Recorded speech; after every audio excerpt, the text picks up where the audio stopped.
Hey everyone, Derpy here, and in this video, I'm going to be talking about how to build a tank for the Forsaken mission and research garrisons. I will also have a video posted at the same time of this with how to build a backline mortar hole for the same targets. So make sure you check that out after this video, link will be in the description. Tank number 1 is going to be a Punisher. This will be the easiest to get for lower levels because it's in prize pack 1 of the Forsaken mission. So start out with, what do you even need on a Punisher and why does it make it a good tank? If you look at the stat block on the right, you can see the Punisher has explosive defense and penetrating defense as well as some shape deflection and structure deflection. It has mediocre combat speed and a whole bunch of weapon slots. It has 10 weapon slots, 3 armor slots, and 5 special slots. I'm going to start out with the special slots first. So something you're going to want on every single hull is an engine. On the Punisher, I like Speed System 5, makes it faster, makes it turn better. That's a staple of pretty much every build in Battle Pirates. Because this is your tank, you're going to put a bunch of countermeasures on it in the weapons. So you need some special that's going to boost the countermeasures. In defense here, you can use Countermeasure Equipment 3, because that boosts anti-mortars and anti-missiles range and accuracy. And if you have it, you can also use Countermeasure Loaders 3, because that does pretty much the same thing, although it's not quite as good. But the best one out there is Frontline Countermeasure System.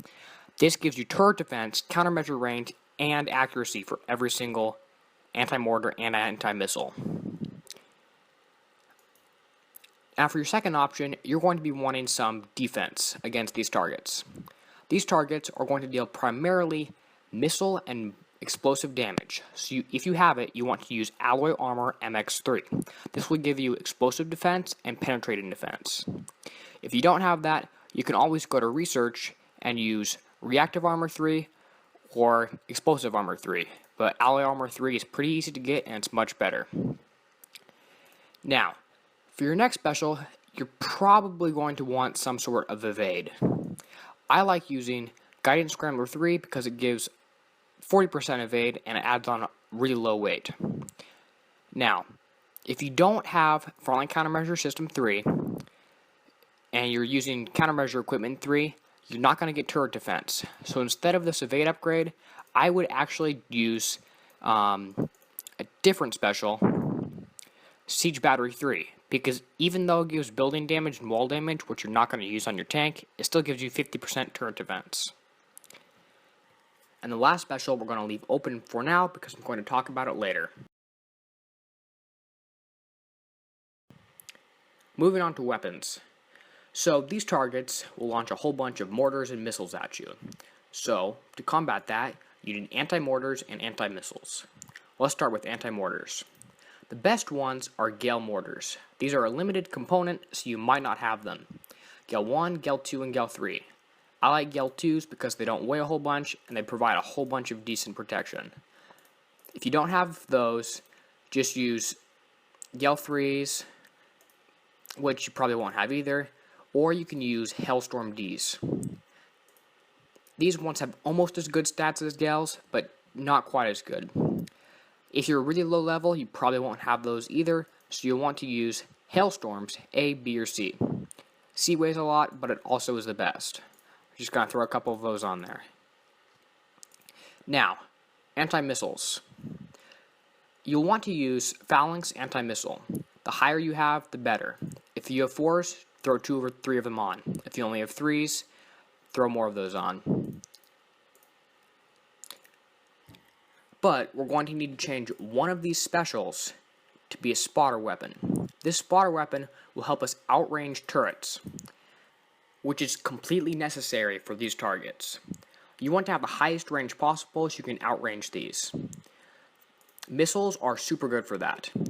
If you have the Harrier, the Blade, or the Disruptor missile, those will all do really well. Anything with 76 range will work well. In this example, I'm going to use Harrier because it's the lightest out of those 3. But the Harrier only has 76 range. So to add that, we're going to go back to the MP Special slot.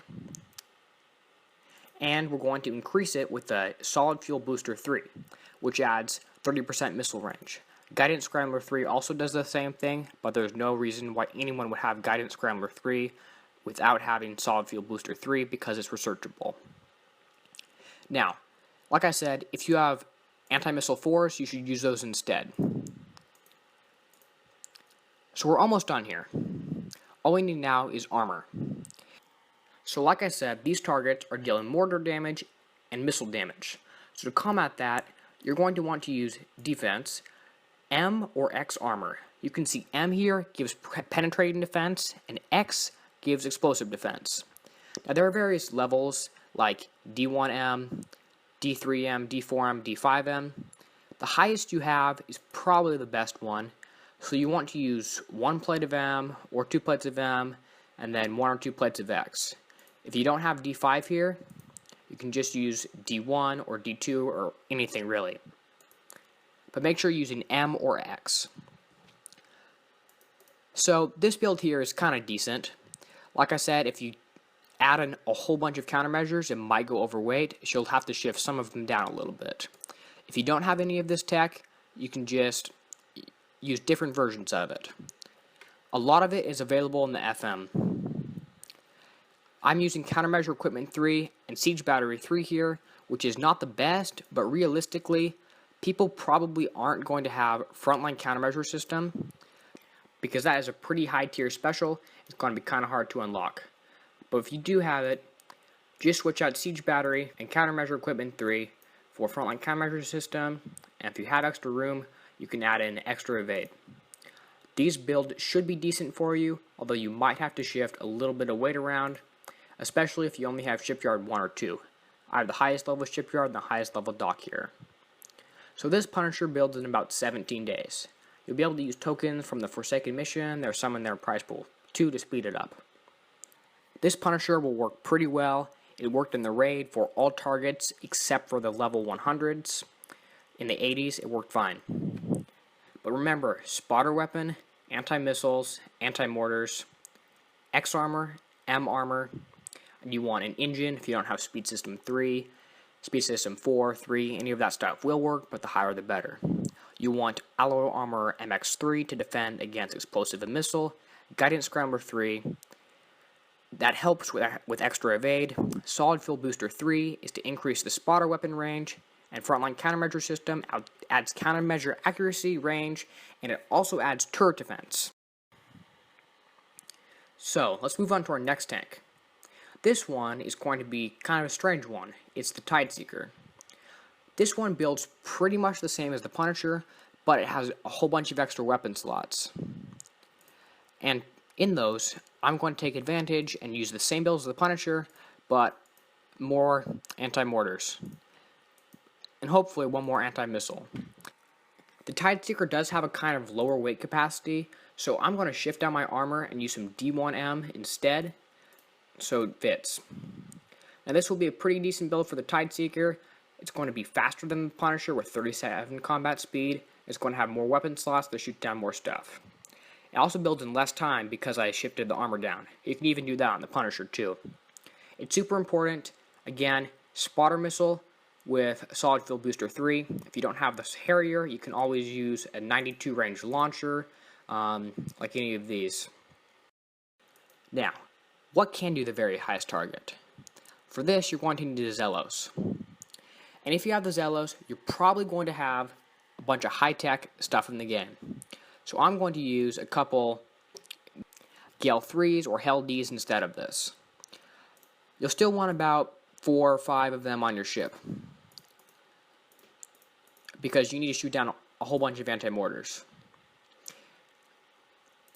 And these front 4 slots on the Zelos, they are anti-mortar only or anti-missile only. You can't put regular weapons on that. And once again, you're going to need a couple Phalanx 4s. You'll probably have those at this point. You only need 2, not 3, because the Zelos actually has a built-in duality countermeasure. You can see here in the special ability. And I'm going to make sure I get the extra spotter weapon in there, which I'm also going to use a Harrier for. It's really important to have a 98.8 range, which you'll get if you use a Harrier, Blader, Disruptor, and Solid Fuel Booster 3. And with these extra 6 slots, I'm going to do something kind of interesting. These targets have cold snap rockets in them, and you can actually shoot down these rockets using this one special gun, the Trident. The Trident will actually allow you to shoot down all of the enemy cold snap rockets if you have enough of them and enough reload. This will have a lot less damage than the level 113 target. And once again here, I'm using 2 D5X and 2 D1M just to kind of balance it out. If you look in your defense stats here and you see, oh, I have a whole bunch of explosive defense and not a bunch of penetrating defense, you can switch one of these out for D5M. And you actually can use charged armor on these as well, but not a lot of people have them. You can see here I'm all out of charged armor M and charged armor X. These will increase your performance, but specifically on the level 113 target in the Forsaken mission, they are not mandatory. They're just a luxury item in that one. In other aspects of the game, however, they may not be. If you get close on weight here, you can try to switch in some more D1 armor, but if you just have one empty slot, it's not a huge deal. You can see here I'm nearly at weight limit, and this is with Shipyard 4.